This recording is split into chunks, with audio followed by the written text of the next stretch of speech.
Nella metà di sotto, tutte le strade portano a Cagliari e in quella di sopra a Sassari.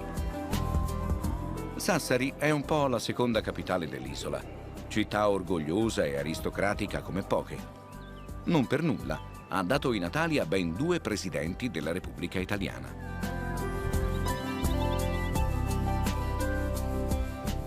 In Piazza d'Italia, ideata nell'Ottocento poco dopo l'unificazione della nazione, davanti all'imponente palazzo della prefettura, si erge il monumento innalzato a Vittorio Emanuele II di Savoia, che dell'Italia unita fu uno degli artefici fondamentali.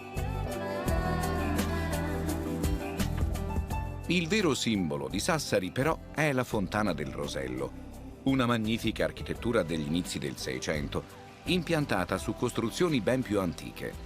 Maestranze chiamate da Genova misero mano a questo capolavoro tardo rinascimentale, facendone un simbolo del tempo che passa inesorabile.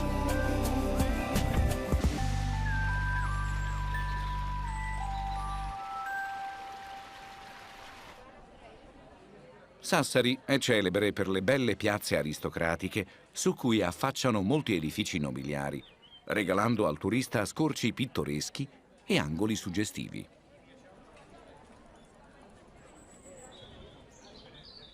E poi le chiese, tante e belle, a partire dalla cattedrale intitolata a San Nicola di Mira, risalente al XIII secolo.